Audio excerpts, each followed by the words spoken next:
We're going to make chocolate bread, but I'm first going to start off to give you the recipe. It'll also be below the video. I went ahead and made the bread actually on the dough cycle in my bread machine, but of course you can make this chocolate bread by hand. But this is the recipe. 1/4 cup of warm water, 1 tablespoon plus 1/2 cup of granulated sugar, 1 envelope of active dry yeast, 1 cup milk, 2 tablespoons of unsalted butter cut into pieces, 4 cups of unsifted bread flour, 1 teaspoon of salt, 2/3 cup of unsweetened cocoa powder, not the, this is the baking powder, cocoa baking powder, 2 teaspoons of instant coffee, 2 eggs, and 1 teaspoon of vanilla.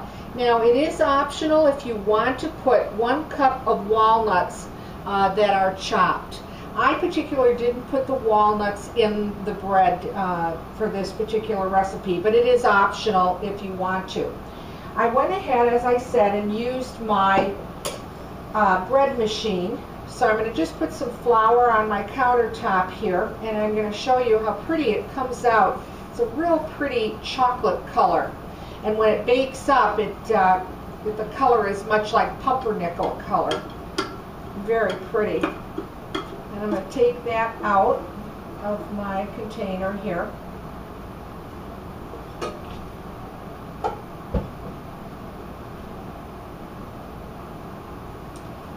And I'm just going to flour it a little bit so that I can handle it. It won't be sticky.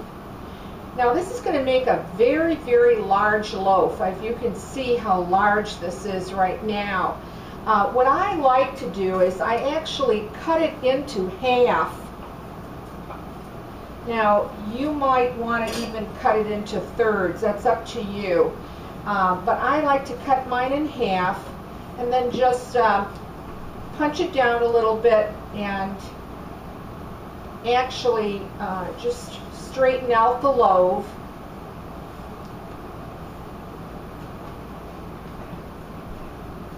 So you make them a bit skinny, but you want them the same length, of course, and the same width.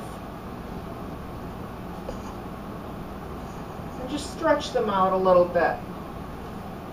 And then I actually just like to crisscross them over.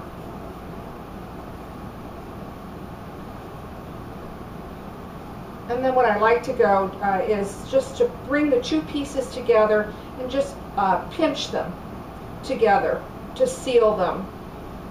So when it bakes, you know, of course, it'll have a proper end to it.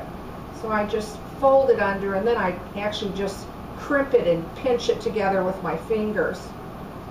Now what you'll want to do is, of course, you want to grease a pan for yourself, a baking pan. I'm going to move this braided loaf onto that. And then I'm just going to crimp the ends a little bit more together. And then I just take actually egg whites with a pastry brush, and I cover it with the beaten egg whites. And you're going to bake this bread at 350 degrees, and what you're going to do is you're going to bake it for 20 to 30 minutes, and then you will need to cover it with a piece of foil because it's going to darken up very quickly. And then put it back in the oven. The total amount of time that you're probably going to bake this loaf is 1 hour. So once you do that, then I like to take a piece of plastic wrap, which I sprayed with spray oil, and cover it up, and then I put a towel over it and put it in a warm spot and wait till it doubles in size. this bread is good with butter, cream cheese. People put peanut butter on it or even honey butter. So as I said, I made one ahead of time so I could show you. Once it comes out of the oven, and here you go. It is a very large loaf. I like to braid it because I actually can get 4 loaves out of them. And then if I don't use them right away, I wrap them very carefully, and then I put them in the freezer. So as you can see, it's an extremely large loaf.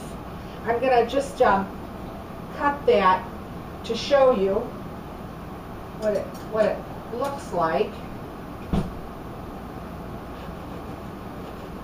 It's a very light, airy bread. It's not dense at all. So I just want to cut that for you, show you.